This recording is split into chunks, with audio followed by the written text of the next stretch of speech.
Señoras, señores, amigos, muy buenas noches y sean bienvenidos a una nueva entrega, a una nueva edición de Mis Enigmas Favoritos. Son las 11 menos 20 de la noche, estamos en directo desde los estudios de Radio Televisión Benalmádena y Canal B. Buenas noches y bienvenidos a nuestro público. Hoy seguro un programa que por lo menos va a poner el vello de punta, fíjense ustedes. Del tema del que vamos a hablar hoy, nunca lo hemos tocado en este programa, porque yo quería tocarlo con el personaje, con el invitado que nos va a acompañar esta noche. Mis enigmas favoritos viaja hoy con toda seguridad a uno de los países más pobres del mundo. Un país, el único en el mundo, consagrado al diablo. Hoy hablamos de una práctica ancestral, se practica allí en Haití, y vamos a hablar del vudú. El vudú, un tema interesante y apasionante, también peligroso. ¿Creen ustedes en la magia negra? ¿Creen ustedes en el vudú? ¿Creen ustedes que con el vudú se puede hacer daño a las personas? Vamos a conocer hoy las experiencias de un periodista español, un periodista muy consagrado y muy conocido por todos ustedes. Esta noche, en Mis Enigmas Favoritos, hablamos de vudú. Hablamos de magia negra y de vudú, pues con todo un experto, periodista español que ha estado en numerosas ocasiones en Haití, en ese país consagrado al diablo. Recordarán ustedes, yo por lo menos crecí siendo un niño pues con sus programas de radio y aprendí muchísimo de él y sigo, por supuesto, aprendiendo de él. Periodista y escritor, Miguel Blanco. Buenas noches, maestro. Buenas noches, bienvenido a este ¿cómo estás? programa. Un placer estar aquí. Encantado, además yo tenía ya muchas ganas hace tiempo de tener un cara a cara contigo. Yo pensé que no me ibas a invitar nunca, ya estaba todo triste. Miguel, tema sobrecogedor, ¿no? Sí, lo que pasa es que habría que hacer una primera matización, ¿sabes? Bien, no se puede hablar de vudú y de magia negra, son dos cosas diferentes. Diferentes. Perdón, el vudú es una religión, como es el candomblé, la macumba, la santería, el palo mayombe, donde a veces se puede practicar la magia y a veces se puede practicar la magia negra. Pero es una religión absolutamente donde lo más que se hace es sacrificios de flores o llevar flores, no tiene nada más. Sin embargo, como pasa en alguna parte del palo mayombe, que es una religión que se practica en Cuba y en otros lugares, pero básicamente en Cuba, puede haber algún tipo de componente de magia roja o de magia negra. La magia no tiene color, depende de lo que tú quieras hacer con ella. Y en Haití, quizá, uno de los países más peligrosos que yo conozco, y he dado ya casi 7 o 8 veces la vuelta al mundo, he visitado un montón de países, es donde más te puedes encontrar este tipo de cosas. Algo tremendamente duro y sobre todo tremendamente eficaz. Tengo aquí conmigo un fantástico libro, Miguel, Crónicas de Fenómenos Insólitos, una aventura por el sendero de los dioses, escrito por ti, prologado por Fernando Jiménez, maestro y buen amigo, donde tú cuentas también tus experiencias, hablaremos de ellas en Haití, experiencias que desde luego yo cuando las he leído, Miguel, a mí me han sobrecogido el alma. Pero ya que has aclarado, y este es un programa para aclarar, para dar información sobre el tema del vudú, ¿por qué entonces hay tanta desinformación? ¿Por qué cuando se habla de vudú se habla de magia negra? Y fíjate cómo yo he comenzado el programa. Quizá por la influencia de los americanos, ¿sabes? Hollywood, de hecho, hace que todo el mundo cambie de forma de pensar o se homogeneice la forma de pensar. Y desde Hollywood salieron las películas que hablaban de zombies y que hablaban de vudú como algo negativo, como algo que tenía que ver con la magia negra, ¿no? Pero en absoluto tiene nada que ver. La gente que realmente estudia seriamente estos temas matiza siempre esto porque, como te digo, no tiene nada que ver. El vudú es una religión casi angélica. Es una religión en la que te ponen a Dios muy cerca, como pasa con las religiones afrocaribeñas, y no tiene nada que ver con esa otra magia negra que ¿Religión animista? Sí, claro, claro. Donde los dioses están muy cerca, donde todo está vivo para ellos, donde la roca, el árbol, el mar, el aire... Todo está vivo. Exactamente. Algo que nosotros los cristianos o el mundo occidental lo hemos olvidado, ¿no? Y ya digo, no tiene nada que ver con hacer daño a los demás o con hacer sacrificios de niños, etcétera, pero sí se hace también eso en algunos lugares, y Haití quizás es uno de los sitios donde más al día está ese tipo de cosas. Miguel, durante esta entrevista, durante esta primera y segunda parte del programa, vamos a ir viendo imágenes, algunas de ellas tendrán sonido, otras no, para ilustrar esta entrevista y para que tú, de vez en cuando, pues hagas alusión a ellas, ¿no? Que podemos estar viendo las imágenes. Decía ¿Me dejas que te cuente una cosita antes de nada? ¿Por qué yo me metí en todo esto? Claro, no, sí, ahí iba, ¿no? Vale. Iba. Entonces, ¿Me has leído el pensamiento, Miguel? Haces la pregunta y yo te contesto si quieres. Yo nací viajando, afortunadamente desde pequeño tuve la oportunidad de moverme mucho, ¿no? Y tenía una ama de cría negra, que yo creo que con la leche que me daba de mamar, me metió el virus de esos tambores. Yo cuando escuchaba en Haití o en cualquier otro país del mundo donde suenan esta serie de tambores, hay algo dentro de mí que se me pone de punta y me tengo que meter en ese tipo de cosas. Algo se removía en tu interior. Absolutamente. De hecho, yo recuerdo las primeras veces que en Haití escuchaba los tambores. De hecho, teníamos un guía, Juan Blázquez, un personaje de la Embajada Española que fue nuestro introductor en el país, ¿no? Y decía, simplemente pon la oreja por la noche y escucha donde hay tambores. Vas allí, pides permiso y seguramente verás un ritual auténtico de vudú, ¿no? Y eso hacíamos, salíamos por las calles por las noches, poníamos la oreja atenta y cuando sonaba el tambor allí íbamos y yo me sentía absolutamente poseído. Aquella jodida negra que me dio de mamar, entre otras muchas cosas, me dio de meter el virus de ese tipo de cosas. Por eso me metí en todo ello. ¿El virus tal vez del misterio, Miguel? Entre otras cosas, sí. Bueno, no he dicho al comienzo, pero ustedes sabrán que Miguel Blanco ha estado durante muchísimos años dirigiendo y presentando ese fantástico programa de radio que echamos mucho de menos, Espacio en Blanco, Radio Nacional de España, Onda Cero y M80 en su última andadura. Decía al comienzo, Miguel, estamos ya viendo imágenes de lo que estamos hablando, que Haití es el único país del mundo consagrado al diablo. Lógicamente. ¿Qué harías tú? Es la primera república negra que se independiza en todo el mundo, en 1700 y pico. Yo por la fecha soy un poco malo. Pero ¿qué harías tú si durante toda tu vida te hubieran estado machacando, el enemigo hubiera sido el blanco, que tenía un dios que era Jesucristo y los dioses, que lo hubieran estado machacando? Esclavizando. Evidentemente, si de repente adquieres la libertad, ¿qué harías? Ir en contra de ese blanco. ¿Quién iba en contra de ese blanco? El diablo. Era un poco la otra cara de la moneda de ese dios que era bueno para los blancos y malo para los negros. Pues ellos, con toda la lógica, se consagraron al diablo. El único país del mundo y el primer país que consigue la independencia, la primera república, gobernado únicamente por negros. Fue curioso porque cuando hicieron ese acto en el que hubo un montón de sangre, de animales, etcétera, cuando se consagraron al diablo, los grandes popes de esa cultura naciente que había entonces en Haití pactaron con el diablo bienestar, riqueza para el país, etcétera, a cambio de la muerte de todos los blancos que estaban entonces en la isla. Había 10.000 blancos que eran los jefes, etcétera, ¿no? 300 años después, cuando yo visitaba el país, decían muchos de los negros ortodoxos y heterodoxos de la isla que la isla seguía estando en ese momento de crisis, de pobreza, porque no habían cumplido el pacto al diablo, no habían matado a todos los blancos que estaban entonces en la isla. Yo recuerdo... ¿Empiezan los ruidos? Sí, bueno, pero es frecuente aquí, Miguel, en este programa. Bien, menos mal que vamos protegidos. Pues yo recuerdo que estando una de las veces en la isla estaban las fuerzas de ocupación americanas y de vez en cuando algún cadáver blanco aparecía, mataban a los blancos porque seguían estando esos negros ortodoxos y ultraortodoxos, tenían que cumplir ese pacto con el diablo matando a todos los blancos que había en la isla, ¿no? Y además decían una cosa muy curiosa, que iban a echar a los americanos que estaban en la isla. ¿Recuerdas que había fuerzas de ocupación? Sí. Ahora hay fuerzas españolas que están teóricamente ayudando a los haitianos, ¿no? Decía que los iban a echar a polvos. No el polvo que nosotros queremos, sino otro tipo de polvo mucho más efectivo, y curiosamente lo hicieron. Es importante que cuentes todo esto, Miguel, para intentar comprender un poco la idiosincrasia, el pensamiento, la creencia de ese pueblo, ¿no? Ese pueblo pobre. Dices tú que el vudú es una cosa y la magia negra es otra. Dos cosas diferentes, sí. Pero, ¿existe realmente la magia negra?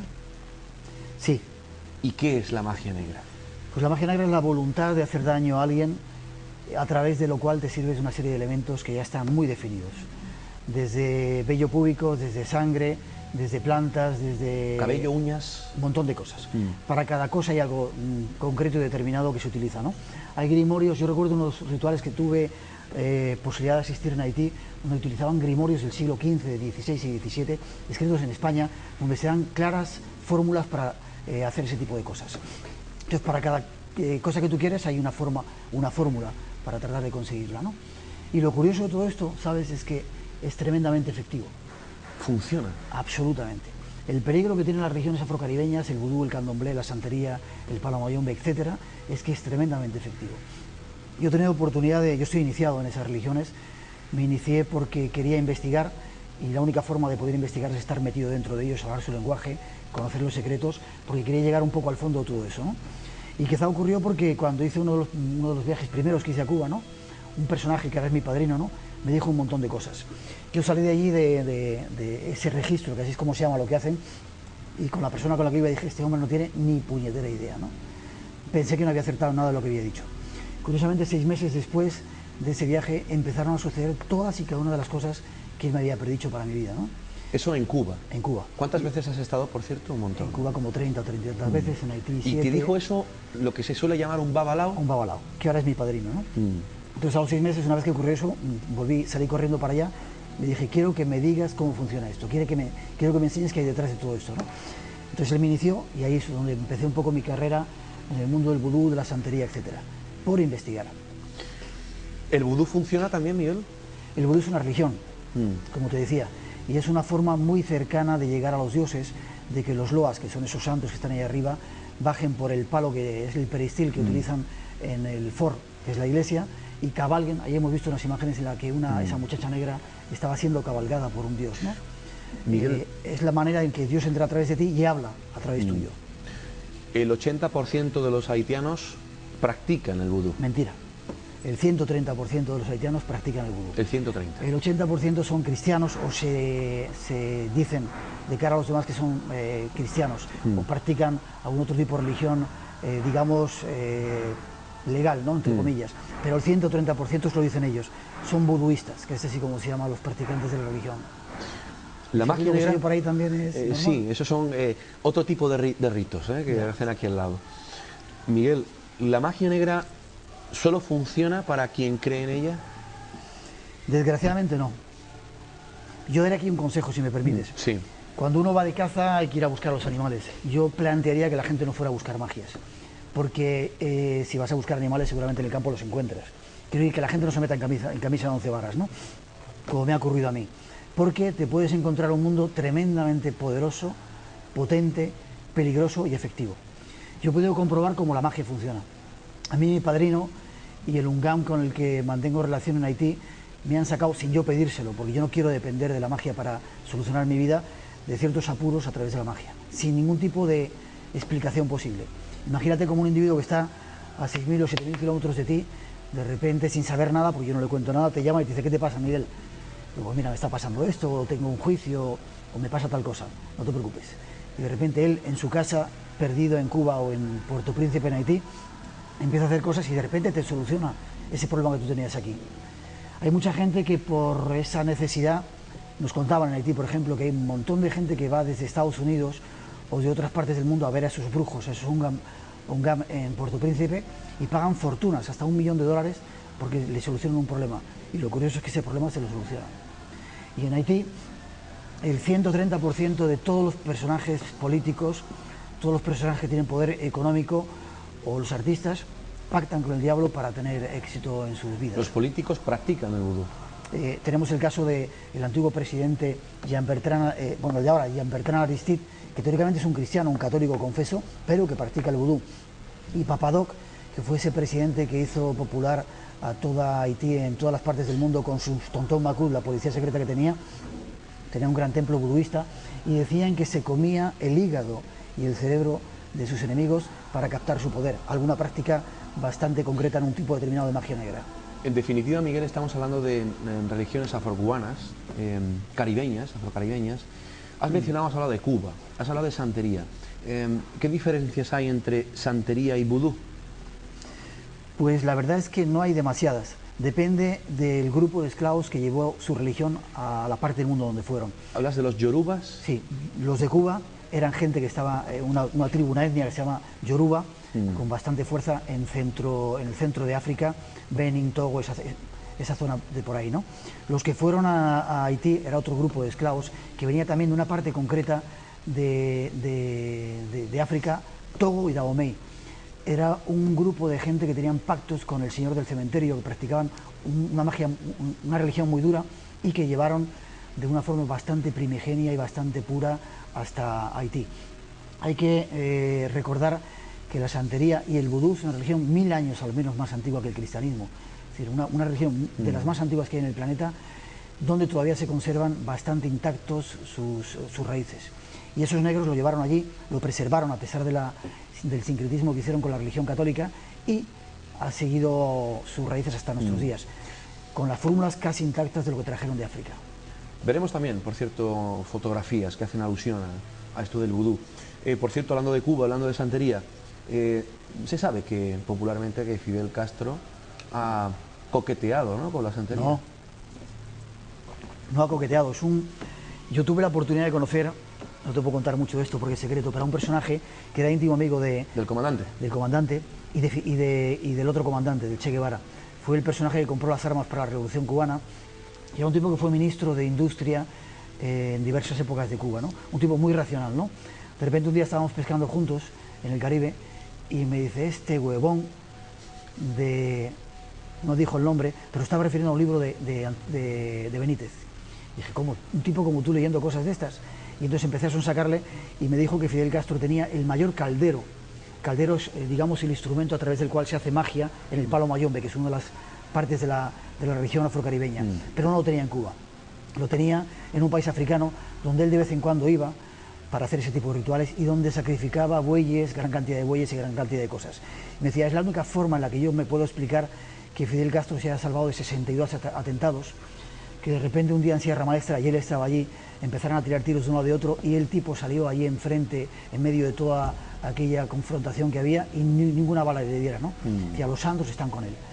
Y este tipo tenía mucho respeto, a pesar de ser un intelectual, un tipo tremendamente racionalista, pero tenía mucho respeto a estos temas. Miguel, ¿existe la posibilidad nuevamente de que este programa, un equipo de este programa, vaya el mes que viene, mes de marzo, nuevamente a Cuba? Sí. Estuvimos hace 2 años, nos trajimos aquella historia de la Atlántida en Cuba, de esa civilización sumergida, y también entrevistamos a un babalao. Ya me pasarás algunos contactos ahí en Yo te presentaría a mi padrino en Guanabacoa, que es la Mata de la Brujería, y a mi madrina en Palo Mayombe, en Trinidad, que es un ser portentoso al que yo le he visto. ¿Me permites que lo cuente? Por supuesto. Estábamos en un ritual, empezaron a sonar los tambores que a mí me ponen la carne de gallina. Otra pregunta, ¿las cámaras estaban presentes? No, nunca te dejan grabar este tipo de cosas cuando son realmente auténticas. Yo solamente he conseguido que mi padrino, que me adora, al igual que yo a él, me dejara hacer una fotografía al muerto. Pero no te dejan hacer normalmente fotografías. Fotografía al muerto. Al muerto. ¿Qué es eso? Ahora te cuento lo que es. Porque las cosas de religión son muy respetadas. El muerto es el personaje con el que los que practican palo mayombe pactan para hacer cosas. Y es un muerto al que realmente van a recoger a un cementerio, como pasa en Haití, que si quieres luego te cuento alguna historia, sí, que sacas de la tumba, al que llamas, y cuanto más loco, peligroso y loco esté, mejor todavía. Entonces mi madrina tenía ese muerto en ese caldero, que es un caldero físico, es algo de metal, donde hay 21 palos, porque el palo mayombe es una religión de diferentes palos, donde hay cuchillos, donde ahí está el cráneo del muerto y otras varias cosas secretas que no te puedo contar, ¿no? Y me decía mi madrina, se llama Rosa, esto es una bomba atómica. Dice, ya verás esta noche cómo va a hacer cosas, ¿no?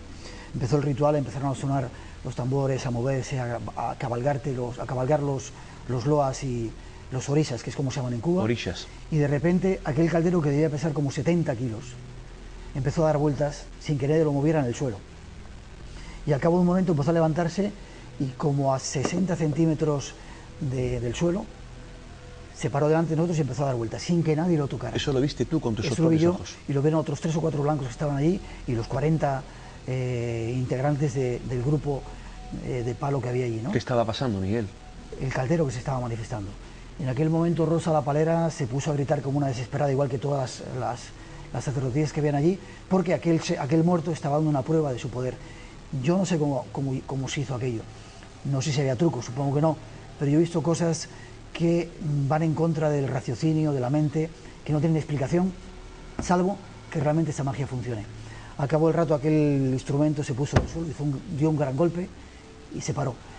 Cuando terminó todo el ritual yo le dije, madrina, ¿puedo tocarlo? Me dejó tocarlo y aquello, te digo, 70 kilos, o casi no era capaz de moverlo y no había hilos, no había nada, no había cadenas que fueran capaces de haber levantado aquello por encima del suelo. Miguel, ¿qué es a ver si lo pronuncio bien, Oungan y un Bokor? Ungam y Bokor. Bokor es el sacerdote de la religión buduista. Ungam también sería lo mismo. Lo que pasa es que habría una matización. Bokor es el mago también, es el brujo. Es aquel que no solamente hace los rituales, digamos el sacerdote blanco, sino que también practica la magia de la mano izquierda. En Haití practican 2 tipos de magia, de la mano derecha y de la mano izquierda. Magia blanca y magia negra. La magia de la mano izquierda te puede llegar a matar, puede llegar incluso a producir la muerte de las personas. Yo recuerdo que el brujo Guelin Tournier, que fue la persona que me introdujo en el mundo del vudú, me decía, ¿tú tienes enemigos en España? Decía, no. ¿Estás casado y quieres librarte de tu mujer? Y me lo decía muy en serio. ¿Se pueden decir tacos hasta ahora? Sí, claro. Bueno, el mamón, vamos a decirlo así. Y yo le decía, no. Dice, si quieres te preparamos una cajita pequeña, te la llevas, la metes en el coche de la persona a la que tú quieras hacer daño, y cuando llegue allí, de la caja va a salir una determinada cosa, un determinado ser, decía, que le va a provocar un accidente a ese personaje que tú no le quieres, ¿no?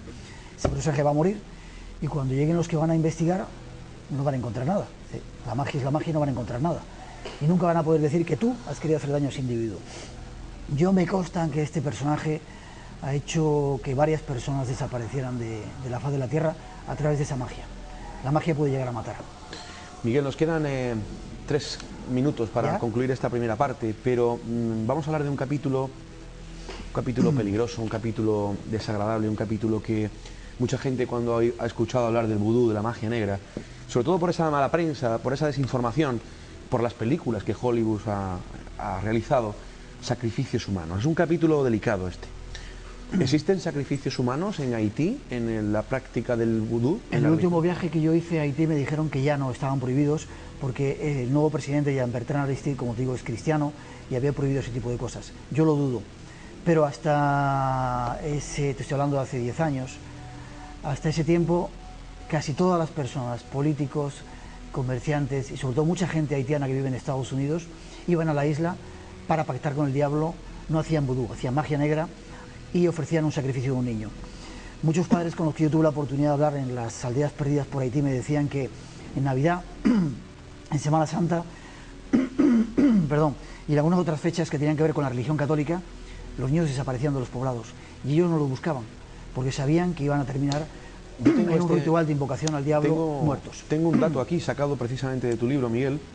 En la festividad del Día de los Muertos, el día 1 de noviembre, día celebrado precisamente en la comunidad cristiana, algunos niños precisamente desaparecen de las aldeas y los padres no preguntan por ellos porque conocen su destino. Sí, así es, así ocurre. Se me pone la cara de gallina. Pero bueno, esto es brutal, vamos, o sea, esto es y fíjate, sobrecogedor. A mí me ofrecieron por 10.000 pesetas al cambio. Entonces, en el primer viaje que hice a Haití hace como 16, 17 años, grabar un ritual en el que sacrificaban a un niño. ¿De verdad, Miguel? Te lo prometo. 10.000 pesetas que para ellos era una fortuna.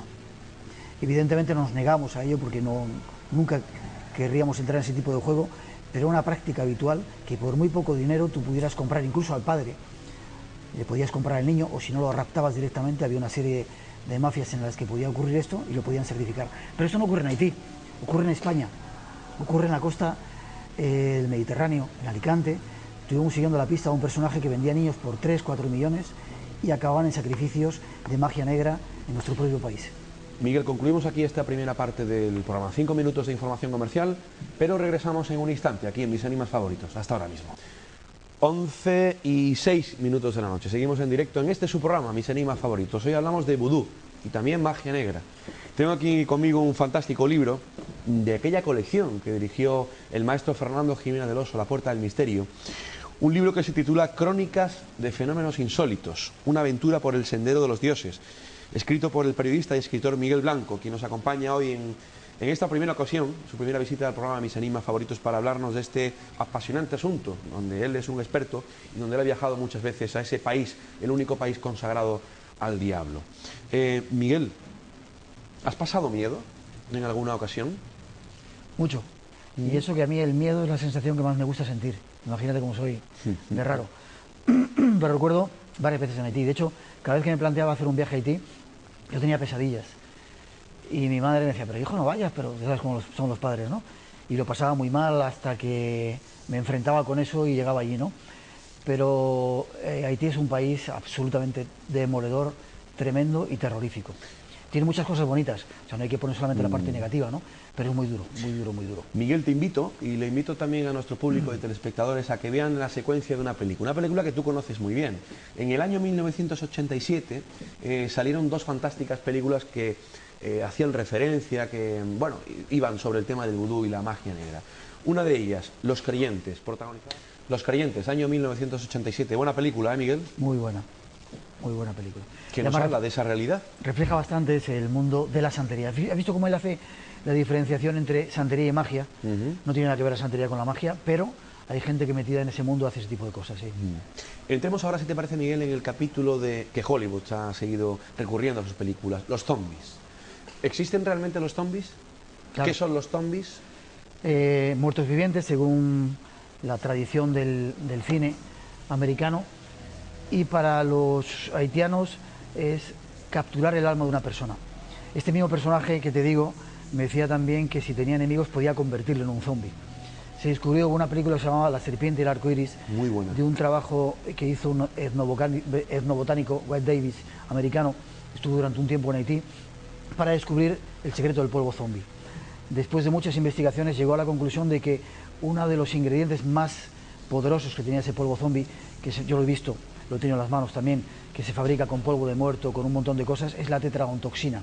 ¿Tetradontoxina? Tetraodontoxina o con tetradontoxina, que la sacan del pez globo, un pez muy abundante en el Caribe, de la hembra del pez globo, sacan esa sustancia que ahora últimamente se está investigando en la medicina moderna, en cirugía, para utilizarla en nuestro mundo. Al parecer lo que produce este potente droga, digamos, es un paro cardíaco, te atenúa todas las funciones vitales y aparentemente llegas a la muerte, una muerte aparente. Lo que hacen los brujos es que primero hacen saber al personaje al que quieren hacer daño o que quieren zombificar que están detrás de él. Entonces le ponen una cabeza de gallo en la puerta de su casa, le dan algún tipo de síntoma para que actúe la autosugestión, que es la mejor arma que funciona en la magia. Después, cuando pueden, o bien le ponen el polvo en el suelo, la mayoría de la gente va descalza en Haití, o bien le soplan el polvo, se lo pone en la mano y se lo soplan en la cara. Ese polvo se mete a través de la piel y te produce una especie de muerte aparente. Lo que ocurre es que los familiares esperan normalmente 3 días, fíjate, para enterrar al muerto. Lo entierran y el brujo, en toda una especie de ritual que hay muy escenificado, muy preparado, va a la tumba, toca 3 veces la tumba y le llama por su nombre. El individuo que no está muerto realmente se levantan la tumba, súper aterrorizado, imagínate, ¿no? Y de alguna manera hay un ritual en el que el brujo le coge el alma, la mete en un receptáculo de barro que él tiene y a partir de entonces es un muerto viviente que trabajará como esclavo y que será vendido por ese brujo a algún rico de la isla para poder hacer rituales. Esto es en vida. Y esto funciona, hay multitud de casos en los que se han dado, ¿no? Fíjate cómo será que en la mayor parte de las... Fíjate por un momento, Miguel, Sí. perdona, esta es otra secuencia de la película en la que al final, como bien sabes, se intenta sacrificar al hijo del protagonista. Sí. ¿Esto pudiera ser así? ¿Un sacrificio de un...? Sin duda, sin duda. Como te digo, se han dado miles de sacrificios de niños, espero que no se estén dando ahora, hasta hace muy poco tiempo. En Haití se reconoce hasta el año 50 que había rituales humanos. Ajá. A mí me consta que es mucho más. Continúa con lo que estabas contando, Miguel. Sí, te contaba que la gente, los poblados, lo que hacen con los muertos es que los entierran en la puerta de casa. Tú vas caminando por las aldeas de Haití y en lo que es el porche, que es la entrada principal de la casa, te encuentras que está la tumba, donde están los familiares de esa familia. Para tener todavía más seguridad de que el brujo no los va a zombificar, lo que hacen es que los entierran boca abajo. Por si acaso los convierten en muertos vivientes, el muerto esté excavando y no salga hacia arriba, hacia afuera, sino que se vaya enterrando más. Y todavía hacen otra cosa más, le separan la cabeza del cuerpo, le cortan la cabeza para que nunca puedan volver a ser zombies. Yo tengo Imagínate el miedo que tienen. un dato aquí, Miguel, dice, los que temen de manera especial a la brujería toman precauciones mucho más extremadas para impedir que sus muertos ingresen en el semimundo brumoso de los zombies. Inyectan veneno en el cuerpo, lo mutilan con un cuchillo o incluso le disparan para rematarle. Así es. Fíjate el miedo que tienen los ¿Pero habitantes. esto es verdad? ¿Esto pasa, Miguel? Absolutamente. Y yo digo, solamente hace falta darte una vuelta por los pueblos y encuentras que delante de la casa está la tumba. Porque los que van al cementerio, y eso lo pude comprobar yo en la frontera con República Dominicana, estuvimos con un brujo muy poderoso el día de todos los muertos. ¿Y sabes lo que iban a hacer ese día al cementerio? Efectivamente sacar un muerto. Nosotros tuvimos una parte del ritual, pero no nos dejaron llegar al momento en que llegaban a la tumba, abrían la tumba y sacaban el cadáver. Pero al día siguiente, cosa que hicieron esa noche, pero al día siguiente fuimos a ver el cementerio y gran parte de las tumbas, el 80% de las tumbas, estaban saqueadas. No había cadáveres dentro. Sus cuerpos Tremendo. habían servido para hacer rituales. Por eso la gente, en vez de llevarlo a un cementerio, los tiene al lado de casa. Eso ocurre todos los días en Haití. Hablábamos de gente viva. Si yo te puedo echar a ti un polvo, este polvo zombie, convertirte en un muerto viviente. Es algo absolutamente lógico y explicable desde el punto de vista de la ciencia, ¿no? Pero uno de nuestros guías también en la isla era el doctor Cook, que era el director del principal hospital que había en Puerto Príncipe. Un personaje que había estudiado en Harvard, que había estudiado en Estados Unidos, un personaje de mucho poder, no solamente político, económico, sino también social en la isla, ¿no? Y él me decía, dice, Miguel, yo no creo en la magia, pero curiosamente nos acompañaba a todos los rituales. Yo no creo en estas cosas, dice, pero en 2 ocasiones yo he certificado, una de ellas la muerte de un muchacho que tuvo un accidente de una moto, perdió parte de la masa encefálica, imagínate, él lo vio, certificó su muerte, lo enterraron Y curiosamente en uno de los viajes, en una zona de la isla, había un gran revuelo porque este muchacho había aparecido zombificado, vivo, y él, el doctor Cruz, reconoció que era este individuo, ¿no? Y yo no sé cómo se podrá hacer, pero sé que en algunos casos, algunos brujos son capaces de levantar a muertos recién muertos, que no podía pasar demasiado tiempo, ¿no? Entonces sabemos, y yo he escuchado ese ritual, que algunos brujos en África, donde también he visitado, y en Haití, conocen un tipo de son de tambor que es capaz de que la gente resucite cuando hace poco tiempo que ha muerto. Entonces, Miguel, en definitiva, la secuencia del zombie, lo que vive el zombie, aspira ese polvo, tetradotoxina, ¿no? Sí. El polvo del pez globo, el veneno del pez globo. Junto con otras muchas cosas, huesos humanos, semillas, etcétera. De acuerdo. Una fórmula Esa secreta. persona entra en una especie de estado cataléptico, Sí. paran sus funciones vitales, Sí. tiene una muerte clínica, Sí. muere. Pero fíjate hasta qué punto que los propios médicos, que ya tienen un determinado nivel de Sí. medicina en este momento, certifican su muerte. Bien, vale, hay una muerte clínica. Sí. A esta persona se le entierra. ¿Sí? ¿Y cuántos días está enterrada? ¿3 días? 3 días incluso. 3 días. Hay un caso, un relato estremecedor de una persona que había sido recuperada, que él contaba que escuchaba, cuando estaba toda la parafernalia de su muerte, escuchaba a la gente, escuchaba a su familia, escuchaba cómo le llevaban al cementerio, y él quería gritar. Imagínate el pavor, el terror tan intenso que eso debe ser, ¿no? Él quería moverse para decir que estaba vivo y no podía hacer nada, ¿no? Sentía como le pusieron la tapa encima, y él sintió como un clavo le atravesaba la cara, atravesaba la madera y le atravesaba la mejilla, sin poder decir nada. Estuvo ahí 3 días, le dejan una cierta reserva de oxígeno para que evidentemente no muera físicamente, y a los 3 días va el brujo, el Ungam, toca el sarcófago, la sepultura, le llama por su nombre, lo saca, abren el ataúd, lo saca, y a partir de entonces ya le roba el alma y se lo lleva a trabajar con él, convertido en un zombie, en un muerto viviente. El objetivo entonces es convertir a ese zombie en un esclavo. En un esclavo. Y sobre todo, crear terror. El brujo con el que yo estuve decía que tenía varios zombies, y la posibilidad de convertir a alguien en zombie le daba el poder del miedo sobre los demás. Y era alguien absolutamente respetado. Miguel, ¿cuáles son las funciones metabólicas y físicas de un zombie? Es decir, ¿un zombie micciona, excreta, come, duerme? Es un individuo normal con sus facultades mentales disminuidas. Es muy curioso porque se le da... ¿Como un robot? Sí, se le da muy poco de comer, come muy poco, nunca se le da sal, porque si se le da sal se pueden alterar los efectos de esa droga que le van dando a lo largo del tiempo. Es decir, no solamente se lo dan una vez, se lo van dando más veces a lo largo de la comida. Y se le da, es un individuo que se le castiga mucho, le pegaban. Yo recuerdo algunos de los casos que pudimos ver, eran individuos a los que les pegaban bastante. Y una vez tuve la oportunidad de encontrarme uno que había escapado de un campo en el que suele ocurrir, ¿no?, que cuando muere el dueño del campo, de repente los zombies, los esclavos que están ahí trabajando, no tienen dónde ir, no tienen ninguna otra misión, y se van. Y algunos, recordando dónde está su casa, los ves vagando por las carreteras de Haití. Nosotros una vez, volviendo de Jacmel, al sur de la isla, íbamos hacia Puerto Príncipe, nos cruzamos con un individuo que, si no era un zombie, tenía toda la pinta de serlo. Un individuo con la mirada abstraída. Luego pudimos saber que era un personaje que había escapado de un campo de estos, y que era alguien al que habían zombificado, ¿no? La mirada perdida, babeaba, apenas podía articular palabra, y nos pedía comida. Nos encontramos con él en la carretera, yo iba conduciendo, casi estuve a punto de atropellarle, ¿no? Me paré, se dio unos cuantos golpes por encima del capó del coche y llegó hasta nosotros pidiéndonos comida, ¿no? Le dimos lo que pudimos y continuó el camino, pero nos llamó tanto la atención, lo grabamos, eso estaba grabado, que dijimos, hay que investigar un poco más este caso.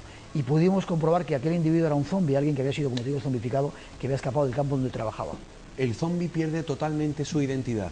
Absolutamente. Pierde el alma queda en poder de ese brujo que la tiene en el cuarto de los secretos, el cuarto de los misterios. ¿Y el zombie llega a recuperarse alguna vez? Afortunadamente estaban haciendo trabajos bastante serios en este hospital que te digo, donde era director el doctor Cook, con el que yo tuve relación, y había habido varios casos, no muchos, de que se habían recuperado estos zombies. Hay 2 casos en la historia documentados en los que Narcissus, no recuerdo cómo era el apellido, alguien que se había comprobado que había muerto, que había sido zombificado, reapareció y le habían recuperado. Pero era como una persona que parte de su cerebro había quedado afectada por ese veneno, no tenía todas sus facultades mentales al 100%.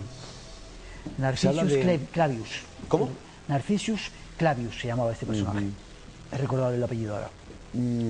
Hablamos también de cementerios saqueados, Miguel. Como te decía, Lo he visto en varios sitios, ¿no? Pero en ese ritual que yo tuve la oportunidad de vivir y de acompañar al brujo, cuyo objetivo era sacar un muerto del cementerio, pude ver primero cómo lo hacían, aunque no pude participar en todo el ritual. Me hubiera gustado hacerlo para ver qué es lo que hacían. Luego vi el cadáver al día siguiente porque se celebró un ritual de vudú y el cadáver estaba allí. Pero luego también al día siguiente, antes de que llegara la noche, que era cuando era el ritual de vudú, fuimos al cementerio y te digo, era pavoroso, aterrador, ver cómo habían sido saqueados la inmensa mayoría de las tumbas que había en aquel cementerio. Hasta el 80% de las tumbas. ¿Los espíritus poseen a los brujos? Los espíritus cabalgan a los brujos, a las mambos y a todas las personas que practican ese ritual. ¿Qué significa cabalgar? Poseer. Si me permites, te cuento una historia curiosa. Con este doctor Kut, con este médico que te digo que no creía, de repente se apuntaba a los rituales que nosotros íbamos a grabar en uno de los primeros viajes que yo hacía a Haití, ¿no? Y teníamos un equipo de televisión allí perdido en mitad de la selva y era muy curioso porque de repente los cables, imagínate, en esas aldeas que no había electricidad, pues nosotros con nuestro equipo de luces de este tipo, ¿no?, que tenemos aquí en televisión, pues en determinado momento se fundían y aquello se apagaba la luz, ¿no? Entonces en ese momento había una mambo, una sacerdotisa, una negra inmensa, que tenía unos pechos inmensos, con un poder tremendo, y de repente, como veía que yo estaba detrás de la cámara, medio desnudo porque hacía un calor tremendo, bailando al son de la música, me cogía. Pero bueno, era una cosa como si me teletransportaba. Me arrancaba de detrás de la cámara y me metía dentro de todo el ritual que había allí, ¿no? Y empezábamos a bailar y me metía dentro de sus pechos y bueno, pasaban mil cosas, ¿no? Yo estaba poseído por esa historia de la música, ¿no? Y entonces cuando venía la luz, de repente me tiraba como si fuera una colilla, pero me tiraba literalmente, me arrojaba al suelo, y cuando ya podía incorporarme y tomar un poco sentido de lo que había ocurrido, me decía el doctor Kut, es muy peligroso entrar dentro del foro cuando están bajando los loas, los espíritus, porque te pueden cabalgar. Y efectivamente pudimos ver algunas, aprovechaban la gente del cuerpo diplomático que estaba en la capital, aprovechaba que llegaba un equipo como nosotros y que estaba tan loco como para querer vivir ese tipo de sensaciones, ¿no? Que yo recuerdo que vinieron dos mujeres del embajador de los Estados Unidos y no sé, recuerdo era el embajador francés, y se metieron en todo el ritual, ¿no? Si tuvieras una mujer educada en el París más refinado, una mujer de alta sociedad, ya sabes cómo son los diplomáticos, ¿no?, absolutamente poseída por el marido, estaba espantado, decía, pero ¿qué le pasa a mi mujer, no? Pero cogérmela, decía, y no había forma de cogerla. La mujer se arrastraba, se metía a bailar con aquellos negros, estaba poseída, cabalgada por un espíritu que había bajado en ese momento, en ese ritual.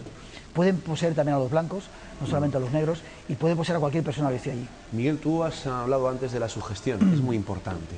Tremendamente importante. Pero, y has hablado también un poco de esa antesala de la zombificación.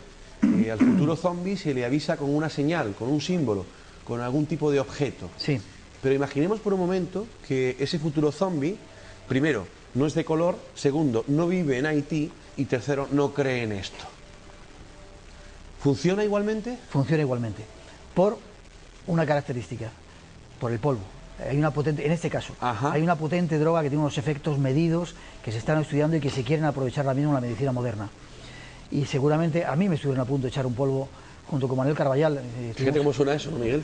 Feo, pero hay que... Sí, claro, contextualizarlo. En el estricto sentido bien, bien, bien. y literal sentido de la palabra, ¿no? Echar un polvo. Había un negro en el que estaba poniéndose ese guante y estaba preparando ese polvo zombie para echárnoslo encima, ¿no? Si a mí me hubieran echado en ese momento ese polvito, seguramente hubiera caído en ese trance y seguramente hubiera llegado a la muerte clínica y me hubieran enterrado. De hecho, nosotros habíamos hecho un seguro de vida de que si nos pasaba algo en Haití, no nos dejaran el cuerpo allí, que lo llevaran a España, íbamos a hacer cosas muy duras, ¿no? Íbamos a meternos en muchas historias, ¿no? En este caso, la magia no es sugestión, es algo físico, algo químico que te produce una serie de efectos, como casi siempre ha sido la magia. ¿Siempre es que has ido a Cuba o a Haití, has ido en calidad de periodista? He ido en calidad de persona, que es lo que soy primero, o quiero ser en principio, y luego en calidad de investigador, que es lo que en segundo lugar me ha interesado, ¿no? Pero muchas veces he sido llamado por mi padrino porque tenía que hacer un ritual de iniciación en esa carrera en la que estoy metido dentro de la santería, ¿no? Y tenía que hacer un evo, tenía que hacer algún tipo de trabajo. Siempre pidiendo permiso para poder contarlo, cosa que a veces no he conseguido por mi padrino. Como la gente que es auténtica en la religión no te da permiso para que cuente ciertas cosas. Hay cosas que no se pueden contar. Hay cosas que son secretas. ¿Ha visto Miguel Blanco alguna vez algún demonio, algún diablo? Anunciaban el libro y en otros lugares que era el único blanco que había estado cara a cara con el diablo. He visto un diablo absolutamente increíble, absolutamente poderoso y que me enseñó o me dio una gran lección en mi vida. Me lo vas a contar, pero antes, si te parece, Miguel, te invito nuevamente a nuestros telespectadores. Miguel, ¿corresponde esto a la realidad? Bueno, Made in Hollywood, pero están los ingredientes, están los guerreros, que es una sopera que se ha visto ahí, está esa especie de cabeza que es el eguá. El coco, ¿no? El santo, sí. Está... ¿El sacrificio en sí? El sacrificio, no hacen, o sea, no se mata de esa manera tan dramática al animal. El animal es algo sagrado también para el oficiante y se le tiene mucho respeto, ¿no? Y es curioso porque yo nunca he visto a ningún gallo ni ningún animal quejarse antes de morir. Es muy curioso esto lo que ocurre cuando hay un ritual, ¿no? Y yo no defiendo ni justifico la muerte de animales. De hecho, yo he llegado hasta un determinado nivel en la santería y no quiero seguir porque había que matar muchos animales y no quiero derramar más sangre por mi culpa, ¿no? Pero es muy curioso, tú veías el gallo que estaba allí en la jaula y estaba gritando y moviéndose, ¿no? Lo cogías y se quejaba un poco, ¿no? Pero cuando ya iba al ritual, no se quejaba absolutamente nunca de nada. Entonces, evidentemente, como ahí vemos, se da la sangre en pago. La sangre es la moneda que han tenido todas las religiones para pagar a los dioses. Y se la dan a cambio de tu propia sangre. Es decir, para que a ti no te ocurra nada, para que tú no tengas enfermedades, das la sangre de los animales. Es el pago que tú lo haces al santo para que te proteja. Y de alguna manera, los ingredientes básicos están ahí bastante bien reflejados. Miguel Blanco, el periodista Miguel Blanco, nos decía anteriormente que había visto un diablo. Ocurrió en la casa de los primos de Guelín, que fue el Cicerone y sigue siendo el Cicerone cada vez que vas a Haití, en Puerto Príncipe. Nos lo vas a contar después de la publicidad. Perfecto. ¿Vale, Miguel? Perfecto. Unos minutos de publicidad, enseguida volvemos a estar. 11:36 minutos de la noche, seguimos en directo, mis enigmas favoritos, en Radio Televisión Benalmádena y en su televisión local. Entramos ya en la última parte de este espacio, 25 últimos minutos. Como siempre, los datos del programa. Hemos organizado nuestra próxima excursión, finales de febrero, aprovechando ese puente de Andalucía. Ese viaje lo tenemos ya publicitado en nuestra página web, www.luismarianofernandez.com. 3 noches, 4 días, un viaje fantástico. Lo hemos titulado La Ruta de los Conquistadores. Visitaremos Mérida, Trujillo, Cáceres, Guadalupe y Aracena. Todo el itinerario, información, precios en nuestra página web. Esa página web indispensable, la de este programa y la de nuestro programa de radio, que lo seguimos haciendo también todas las semanas. Nuestro correo electrónico, para lo que ustedes deseen, fotografías, casos, críticas, sugerencias, lo que ustedes deseen. Mis enigmas favoritos, @arrakis.es. Ese es nuestro correo electrónico. Si ustedes desean venir todas las semanas como público a este programa, deben de llamar los lunes a las 10. Ponerse en contacto con María Ángeles Aenza, nuestra productora. Lunes a las 10 de la mañana a este teléfono, 952 44 79 65. Y como estamos en directo, damos esa oportunidad para que ustedes desde casa puedan llamar a este programa ahora en directo para preguntar pues cualquier cosa al periodista Miguel Blanco en referencia al tema de hoy, el vudú, la magia, la santería. Ese teléfono es el 952 57 72 03. Otro dato importante es que la semana que viene, el próximo jueves, día 2 de febrero, un servidor va a dar una conferencia en Arroyo de la Miel a las 8:30 de la tarde. Lugar, toda esa información también en nuestra página web. Conferencia jueves 2 de febrero en 8:30 de la tarde en Arroyo de la Miel. Un servidor va a dar esa conferencia. Y queremos mandar un cariñoso saludo al equipo del programa Caiga quien caiga, de Telecinco, a Manuel Fuentes y compañía. Porque el pasado viernes 20 de enero pues sacaron un trocito de este programa. Pues nosotros queremos devolver pues con un abrazo muy fuerte al equipo de ese programa, un saludo del equipo de esta casa. Miguel, por cierto, ¿cómo está siendo la experiencia de trabajar en Telecinco, en el programa TNT? Hicimos algo muy curioso en Belmez, ¿te acuerdas? Sí, algo muy interesante. Sí. Casi pasamos miedo esa noche. Sí, ¿te acuerdas? Uf, tremendo. ¿Sabes que me salió una fotografía que no te he enseñado? No. De cuando el momento más álgido, que parece que algo estaba pasando y que había una entidad allí. Hay una fotografía muy curiosa que algún día te enseñaré. En esa casa pasan cosas, ¿verdad, Miguel? Muchas cosas, realmente muchas cosas. Trabajar en Telecinco, trabajar en la televisión es una especie de locura en la que, bueno, la vida nos ha puesto ahí, hay que disfrutarlo a fondo, pero yo prefiero hacer radio. Espero que dentro de poco podamos volver a hacerlo. ¿Volverá a Espacio en Blanco? Sin duda. Ojalá que sí. Sin duda. Miguel, ¿nos vamos este verano de viaje o no? Claro, es lo que te iba a decir. ¿Primera quincena de julio? Nos vamos o a la India... ¿O a México? O a México, o a lo mejor a Perú. Lo vemos. Vale. Tenemos una llamada, Miguel. Buenas noches. Hola, buenas noches. ¿Con quién hablamos? Con Paco. Paco, adelante. Sí, Luis Mariano, tú te has adelantado, porque yo precisamente le quería preguntar a Miguel para cuándo de nuevo en el dial del Espacio en Blanco. Y otra cosa, Miguel tuvo oportunidad de de asistir contigo en un programa en directo y en Madrid, el día que fue Chicho, hacía unos pocos de años, y te puedo decir que adelante, que hiciste el programa, pues, de verdad, honradamente, como se hacen y cómo se divulgan estos temas. Muchas gracias y hasta luego.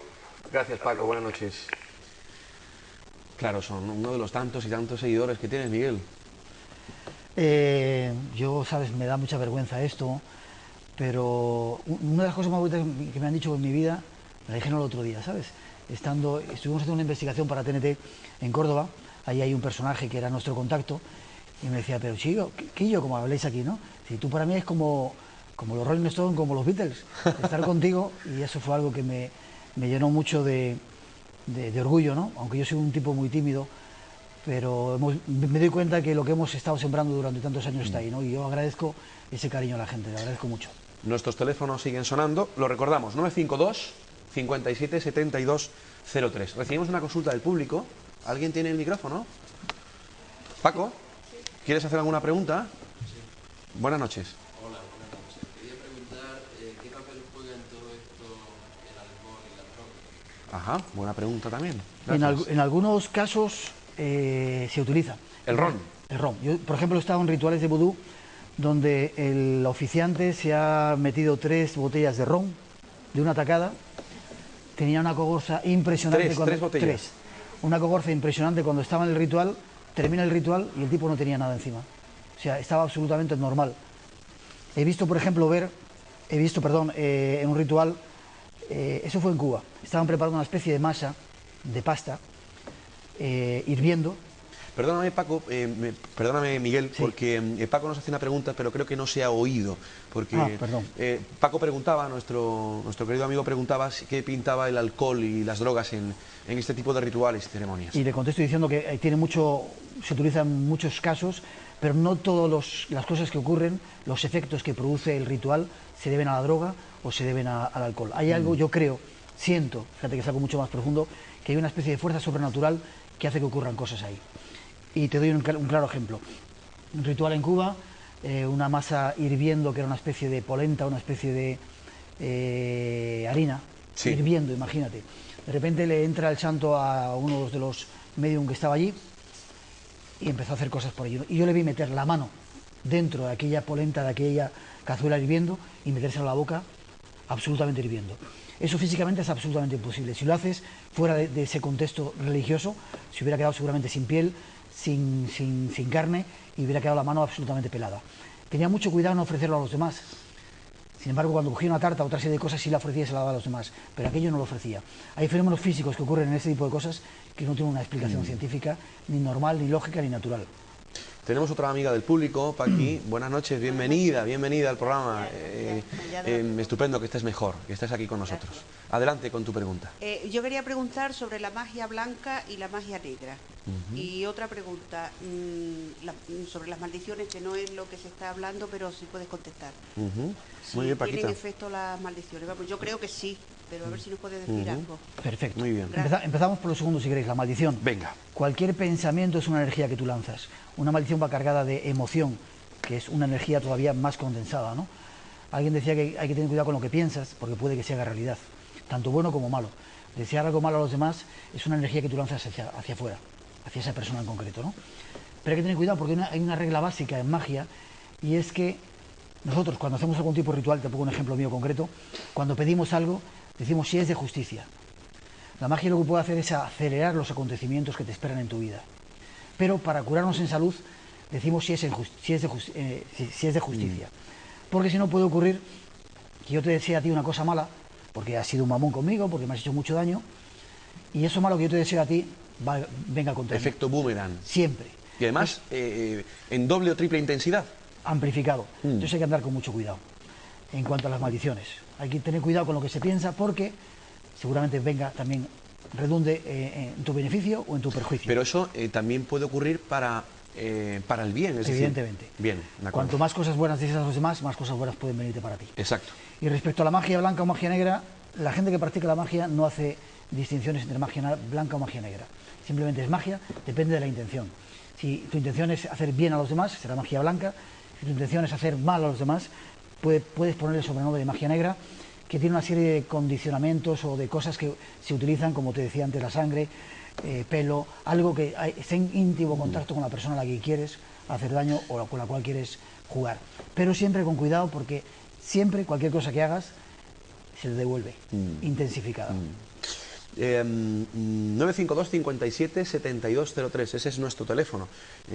Nos hemos escuchado de fondo en varias ocasiones, no sé si hay algún tipo de problema. Nuestros compañeros nos indican que no hay llamada en este momento. Meli, buenas noches. Yo quería hacerle una pregunta a Miguel con respecto a los muñecos que se utilizan para hacer vudú. Si es necesario que ese muñeco lleve algún objeto que haya pertenecido a la persona en cuestión que se le quiera hacer el daño. Gracias, Meli, buenas noches. Ese tema, el del muñeco, es que cuando se habla de vudú, la gente se le viene seguida a la cabeza la imagen del muñeco con los alfileres clavados. Hollywood. ¿Cómo? Eso es Hollywood. Gran Eso es parte de la escenografía que nos han pasado del vudú y de los muñequitos no tiene mucho que ver con la realidad, aunque se utilizan. Y cuando se utilizan hay que hacerlo, como decía ella, con algo que esté en íntimo contacto con la persona, y seguramente y mejor algo que sea de la persona. Uñas, sangre menstrual, que se está utilizando, por ejemplo, para hacer rituales a las prostitutas que vienen, que están en la casa de campo, en montones de lugares de España, que vienen de África, cabellos, algo que sea de la persona. Se hace una atadura, una serie de fórmulas que no puedo explicar tampoco porque son secretas, y son las que pueden tener un efecto real sobre la persona. Y siempre haciéndola saber que vas a por ella, para que funcione la autosugestión, que en este tipo de rituales es muy importante. Tenemos una llamada de teléfono, pero luego me vas a contestar a la siguiente pregunta. ¿Esto se hace en España y cuánto cuesta? Buenas noches. Sí, dígame. Buenas noches, ¿es usted? ¿Cómo se llama?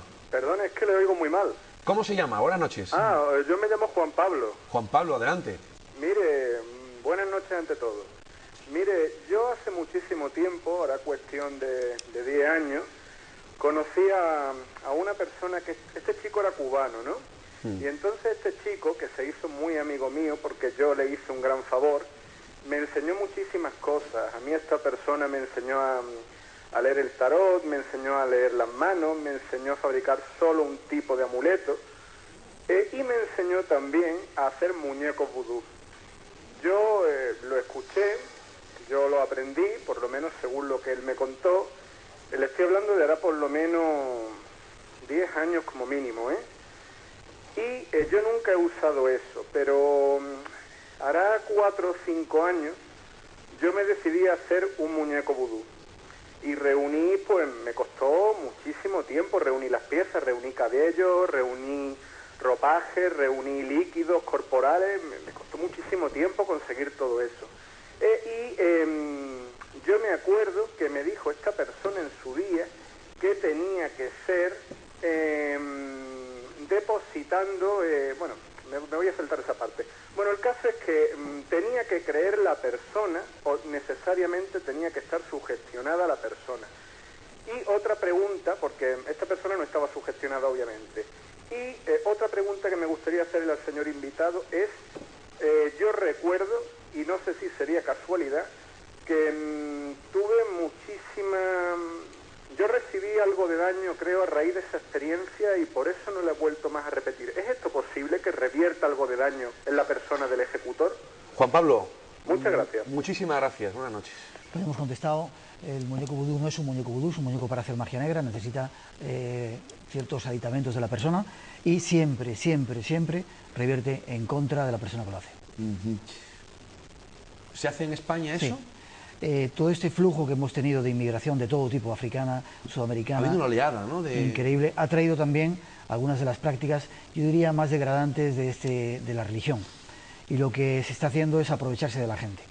Yo diría, y me gustaría lanzar aquí un poco la voz, por favor, hazlo. Que la gente tenga cuidado con este tipo de cosas. Cuando vayas a un santero, cuando vayas a un supuesto santero, porque los santeros no hacen eso, cuando vayas a alguien que te vaya a leer las cartas, cualquier tipo de persona relacionada con estos temas y te diga que tienes un trabajo, salir corriendo, no le hagáis caso, porque el trabajo lo van a hacer a vosotros. Y en definitiva, y en última instancia, el mal, cualquier mal que tengamos, no ha habido nadie de fuera que nos lo haya producido. Hemos sido nosotros mismos, seguramente, con nuestras equivocaciones, con nuestros fallos, con nuestros defectos. Y nadie nos puede solucionar el futuro, salvo nosotros mismos. Aunque a veces la magia bien utilizada nos puede ayudar. Tenemos una llamada y luego una consulta del público. Buenas noches. Hola, buenas noches. ¿Con quién hablamos? Mire, soy Francisco. Francisco, adelante. Sí, mira, una pregunta muy sencilla, aunque no tenga que ver directamente con el programa. Si no estoy equivocado, Miguel Blanco tiene un programa de radio y quería saber en qué emisora y a qué hora y qué día. Gracias, Pues esa nada. es la única consulta, ¿no? Sí. Buenas noches. Gracias, Francisco. Tenía un programa de radio y que lo harán en pasado. En este momento no estamos haciendo nada en radio. Yo espero que dentro de poco podamos dar la noticia y si me permites vendré a decirlo aquí, a contarlo. Por supuesto, no solo eso, sino que además me ofrezco para pertenecer a ese equipo tuyo. Será un placer. Rosa Mari, buenas noches, bienvenida. Adelante. Buenas noches, ¿qué tal? Le quería preguntar a Miguel que es evidente que es conocido por todos que todo ese tipo de cosas ocurren en determinados países. Está permitido por la comunidad internacional, está aceptado de una manera, no sé, como muy normal que eso existe, ¿no? Gracias, Rosa. Efectivamente, si te refieres a las prácticas de santería, de matar animales, etcétera. De todo esto, de todo el vudú, de todo, tanto negro como blanco. Absolutamente aceptado, es una religión más, como te decía. Y fíjate, es curioso en Estados Unidos, que tienen una gran... preservan a los animales y tienen esa costumbre de que no os maten a los animales, etcétera. Se ha aceptado ya, por parte de la santería, de utilizar animales en rituales dándoles muerte. Algo que sería absolutamente impensable y que estaría prohibido fuera de ese contexto. Miguel, aunque haya llamadas, yo quiero hacer ahora un tiempo para que nos cuentes esa experiencia que lógicamente tuvo que marcarte como fue tu primer viaje a Haití, y lo cuentas en este libro, lo has contado en infinidad de lugares, has visto a un diablo. Ocurrió en tu primer viaje, como he dicho, además con tu Cicerone, ¿no? Con Guelín. Sí. Guelín, cuéntanos esa experiencia. Primer viaje a Haití, no recuerdo el año, 80, 90 y poco. Veníamos del Amazonas, estábamos haciendo una gira grabando documentales por diferentes partes del mundo. Habíamos estado no sé, en Puerto Rico, Cuba, estuvimos en el Amazonas y el siguiente destino era Haití, como te digo. Ahí teníamos el embajador que nos abrió las puertas de la embajada española y nos cobijó y nos dio cobertura. Y nada más llegar me dijo Juan Blázquez, que trabajaba en la embajada, dice, hay un Ungam, que es el segundo Ungam, brujo, sacerdote, el segundo Ungam más importante de la isla. Dice, trabaja con magia de la mano derecha y de la mano izquierda. Se llama Guelín Tournier y hemos localizado su teléfono, ¿no? Dice, si quieres hablamos con él. Le habíamos encargado a él que nos buscara lugares donde hiciera rituales de vudú auténtico. Nada más llegamos por la mañana muy temprano, pues como a las 12, la 1 pudimos localizar a este individuo. Esto en Puerto Príncipe, ¿no? Puerto Príncipe, la capital. Y pude hablar con él, ¿no? Y fue curioso porque este tipo lo habían presentado como un tipo de mucho poder, con muchos poderes, poder no solamente económico, sino social, y también poderes de los otros, ¿no? Y se puso a hablar conmigo en francés y me dio un creol y empezó a decirme cosas de mi vida sin conocerme. Acababa de llegar a la isla y por teléfono, ¿no? Me dijo, pues tú eres así, te pasa esto, quieres esto. Y la verdad es que me llamó la atención porque acertó bastante, ¿no? Quedamos citados para el día siguiente a las 7 de la mañana con el encargo que le había dado la embajada, el cuerpo diplomático en esos países es más que Dios, ¿no? Entonces él se sentía honrado de que la embajada española le diera el encargo de buscarnos lugares donde hicieran rituales y se prestó evidentemente a hacerlo y quedamos a las 7 de la mañana. Porque tú querías grabar. Claro, queríamos grabar un ritual. El equipo, veníamos muy cansados del Amazonas, se quedó descansando esa mañana, por la tarde teníamos una entrevista con el presidente y dijimos, bueno, quedaros descansando y yo me adelanto, ¿no?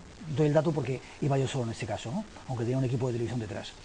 Entonces quedé con Guelín Tournier y yo pensé que era pues eso, un personaje místico, trascendente, y cuando me encontré con él era un golfo sinvergüenza, cargado de...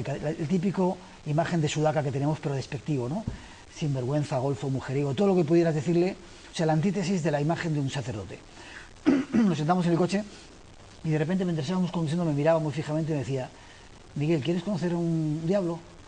Me decía, Guelín, venga, déjame. Yo creí que estaba bromeando, ¿no? Al cabo del rato, a la hora de dar vueltas por ahí, cuando tuvimos un montón de tiempo con él, ¿no?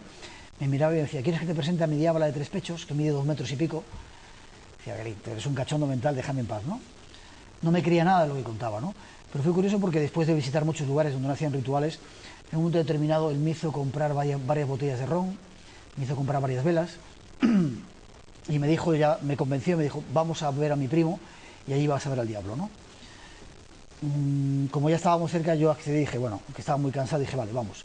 Llegamos a la casa del primo de Guelín y era un lugar que no olvidaré en mi vida porque, sobre todo, la primera impresión que yo recibí, ¿no?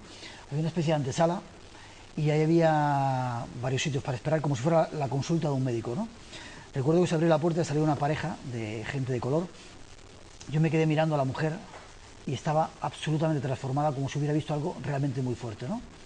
Pasamos dentro, me presentaron a la gente. En ese viaje yo ya estaba iniciado en la religión y me dieron mi cargo, con lo cual me recibían con un cierto respeto porque ya era alguien en esa religión, ¿no? En la religión afrocaribeña. y dijeron que lo que quería era ver al diablo, ya que estaba allí, ¿no?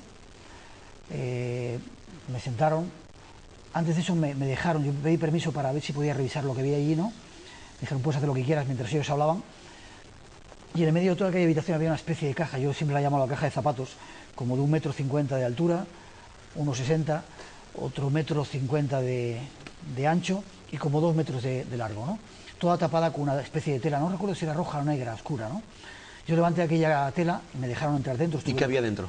Había huesos humanos, había cráneos, había cartas del tarot, había cuchillos, había tijeras y muchas manchas de lo que luego supe que era sangre, ¿no? Después de haber revisado por allí, cerraron y empezó el ritual. Nos sentamos enfrente de aquella caja y empezó el ritual, ¿no? El primo de Galín empezó con una carraca a invocar en creol y al cabo de un momento la caja empezó a moverse, pegando unos saltos que fue lo que a mí me asustó en principio, ¿no? Que aquello de repente se moviera sin que nadie teóricamente hubiera dentro era algo sospechoso, ¿no? Siguieron el ritual y al cabo de un rato se oyó una voz de dentro, que surgía dentro de la caja, que hablaba en creol, una voz que yo tampoco olvidaré en mi vida porque le patinaba la R, era gangosa. Tenía como frenillo. Frenillo, exactamente. Y que se dirigió a todos los que estaban ahí saludando, ¿no? Y que en un momento determinado, como si viera lo que había detrás de la caja, dijo, ¿y ese blanco quién es? Los blancos somos gente muy...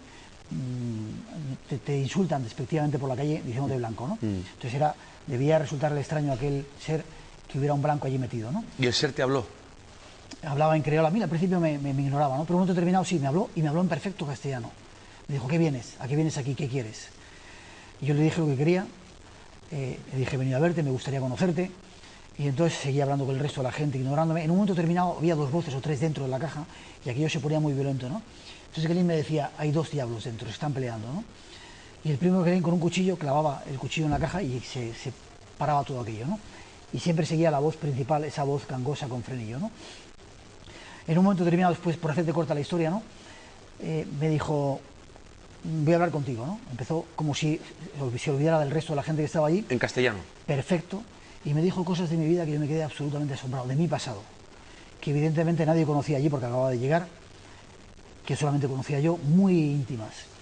Y después me dijo otras cosas del futuro. Me dijo, ten cuidado con una enfermedad que vas a tener en los pulmones, vas a estar a punto de morir, vas a perder a tu novia, vas a perder la casa, etcétera, etcétera. Yo evidentemente no me creí nada, a pesar de que hubiera acertado en las cosas del pasado, ¿no? Me dijeron que tenía que hacer la ofrenda que había llevado, que era el ron, y las cosas tenía que entregárselas, y levantaron aquella especie de tela que había cubriendo.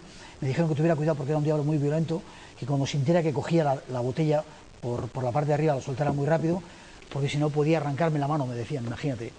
Yo hice la ofrenda, sentí que alguien desde dentro la cogía, y siguió toda la historia. Me dijeron, bueno, ¿qué quieres, no? De todo esto, ¿quieres hacer daño a alguien? ¿Quieres pactar? ¿Quieres...? Dije, no, quiero simplemente verte. Me preguntaron si no tenía miedo, dije que no. Insistí mucho en querer verle, me dijeron que no era agradable, que era peligroso, que olía mal, pero no me convencieron. Y bueno, por fin accedieron a que pudiera verle, ¿no? Pusieron una barrera de sal entre nosotros y la caja aquella y levantaron la tela. ¿Y qué viste, Miguel? Y lo que me encontré fue un individuo, estaba más o menos detrás de la caja, estaba hacia el fondo, a esa distancia que estás tú, ¿no? Como 1,5 m de mí, ¿no? Blanco, enano, imagínate, enano, medía 1,20 m de estatura, muy huesudo, muy anciano, yo calculo que tendría 80 y tantos años, con una perilla muy estirada y con los ojos amarillos inyectados en sangre, en una mirada que nunca voy a olvidar. Entonces un individuo desde atrás empezó a caminar así, tambaleándose hacia mí, alargó la mano hacia mí, yo quise tocarle, pero Galín me dio un manotazo, no me dejó tocarle, ¿no? Era un tipo extremadamente extraño, un blanco... ¿Era humano? Humano, sí. Para mí era algo humano, ¿no? Físico incluso diría, ¿no? Taparon, siguió el ritual y cuando el diablo dijo adiós, despidiéndose de mí en castellano, levantaron y el diablo había desaparecido. Aquel ser había desaparecido. Te preguntaba si ese ser era un ser humano. Sí, luego te cuento porque hice muchas preguntas, ¿no? Y llegué a averiguar que no era un ser humano, que era un diablo. No el diablo, un diablo. Sabrán nuestros televidentes que al igual que hay muchos ángeles, querubines, arcángeles, etcétera, hay una cohorte de diablos, y este era uno de ellos. Uno de ellos con el que había pactado el primo de Galín y su hermano 7 años de abundancia, de bienestar, de riqueza, a cambio de su vida. Curiosamente, otro viaje, bastante tiempo después, le pregunté a Galín por su familia. Los dos habían muerto el mismo día, en 2 accidentes diferentes, en 2 lugares diferentes. Parece ser que el diablo había venido a cobrarse su tributo y se los había llevado. Te cuento al más. Cuando yo salí de la historia le dije, Gelín, salí absolutamente alucinado, dije, Gelín, yo esto quiero grabarlo. Él me había ofrecido, incluso me ofreció en esa sesión, por 10.000 pesetas, grabar un ritual en el que yo podría grabar cómo sacrificaban a un niño pequeño, a un bebé, a un niño de menos de un año, ¿no? Efectivamente yo me negué, ¿no? Pero imagínate, pedía solamente 10.000 pesetas. Yo le ofrecía hasta $500.000, llevábamos presupuesto en ese viaje, hasta $500.000 de pesetas, que para ellos era una fortuna como de 50, 60, 100 millones de las antiguas pesetas para nosotros. Y él dijo, claro, lo aceptamos, porque para él era solucionar la vida de suya y de varias generaciones. Dijo, pero como es una cuestión de religión, tengo que preguntarle al diablo, a ver si quiere. Al día siguiente vino con la noticia de que el diablo no dejaba grabarse y que no podía hacerlo. Pero la mayor razón que yo pienso que era cierto, aparte de ese dinero increíble que yo ofrecí, es que acertó en todo lo que me dijo 6 o 7 años después. Yo volví de Haití y tuve una enfermedad que estuvo a punto de llevarme a la tumba, y ocurrió todo lo que ese diablo me había pronosticado 6 años antes. Y ahí comienza tu particular odisea en busca del misterio y en busca de pues toda esta historia. De ese diablo, sí señor. Miguel Blanco, nuestro tiempo de programa ha concluido. Ha sido, verdad, un placer, un honor tenerte en este programa. Espero que esta sea la primera de muchas veces. Ojalá. Que sigas viniendo, acudiendo aquí a contarnos estas y otras apasionantes historias. La aventura por el sendero de los dioses. Ojalá. Gracias, Miguel. Y a toda la gente que nos ha tenido la paciencia de estar viéndonos y escuchándonos esta noche. Les emplazamos ya la próxima semana, donde vamos a hablar nuevamente de fenómenos paranormales. ¿Fenómenos paranormales dónde? Vamos a la capital hispalense, viajamos a Sevilla porque estará con nosotros José Manuel García Bautista y Jesús Conejero aquí para contarnos un montón de cosas interesantes. Un abrazo del equipo que hace posible este programa. Que sean felices. Buenas noches.